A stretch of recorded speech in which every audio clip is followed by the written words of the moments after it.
नमस्कार दोस्तों, आज मैं आपको सुनाऊंगा मूर्ख सम्राट और चतुर मंत्री की एक प्रेरणादायक कहानी। किसी नगर में एक मूर्ख राजा राज्य करता था। उसका नाम था राजा गोपीचंद। राजा को न तो नीति का ज्ञान था और न ही प्रजा के हित की चिंता।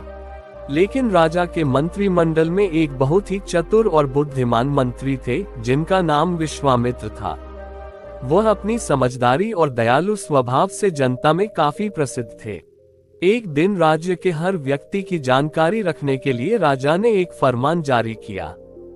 इस अजीब फरमान के अनुसार हर नागरिक को अपने सिर पर एक घंटी बांधकर चलना था, ताकि राजा को पता चल सके कि कोई भी व्यक्ति उसकी अनुमति के बिना राज्य में आया जा रहा है। इस फरमान से नागरिकों में असंतोष फैल गया और सब राजा की मूर्खता पर हंसी उड़ाने लगे। समस्या तब और बढ़ी जब डाकुओं ने इसे अपने लाभ के लिए इस्तेमाल किया। वे घंटी की आवाज का पीछा करते और अकेले व्यक्तियों को लूट लेते। जल्द ही राज्य में आतंक और भय का वातावरण बन गया। मंत्री विश्वामित्र ने जब ये देखा तो वह बहुत चिंतित हुए। उन्होंने राजा के पास जाकर उन्हें इस फरमान के नकारात्मक पहलुओं के बारे में समझाने का निश्चय किया। लेकिन राजा ने कहा, मैंने ये फरमान अपने विवेक से निकाला है। अगर तुम्हें इसमें कोई बुराई दिखाई देती है तो तुम कोई हल निकालो।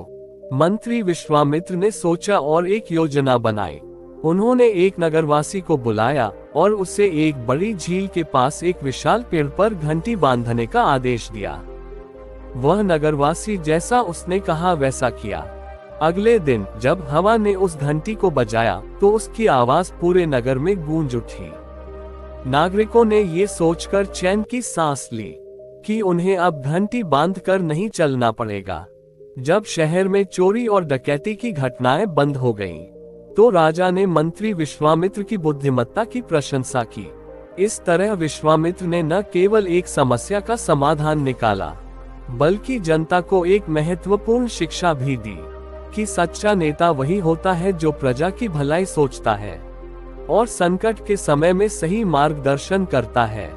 राज्य में स्थिति सामान्य हो गई थी और जनता एक बार फिर सुख और शांति से जीने लगी थी। विश्वामित्र की बुद्धिमत्ता का लोहा मानते हुए जनता उनके प्रति आदर और सम्मान की भावना रखने लगी। राजा गोपीचंद ने भी यह समझ लिया कि अकेले शक्ति होना ही पर्याप्त नहीं है। सफल और लोकप्रिय राजा वही होता है जो अपनी प्रजा के दुख दर्द समझ सके और उनके समाधान के लिए कारगर कदम उठा सके। समय बीतता गया और राज्य फलता फूलता रहा। एक दिन राजा गोपीचंद ने विश्वामित्र से कहा, हे मंत्री, मैंने सीखा है कि सत्ता का मूल्य उसके प्रयोग में निहित होता है, न कि उसके दमन में। अब मैं चाहता हूं कि तुम मेरे राज्य को एक समृद्ध और जीवंत स्थान बनाने में मेरी सहायता करो। विश्वामित्र ने राजा के इस परिवर्तन को सराहते हुए कुछ अच्छी नीतियों का सुझाव दिया। उन्होंने प्रस्ताव रखा कि राज्य में शिक्षा, स्वास्थ्य और कृषि को प्रोत्साहित किया जाए।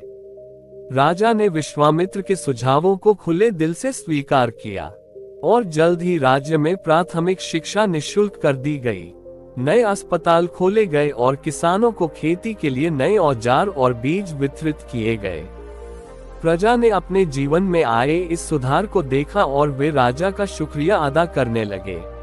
धीरे धीरे राजा गोपीचंद न सिर्फ प्रजा के प्रिय हो गए, बल्कि आसपास के राज्यों में भी उनके गुण गाए जाने लगे।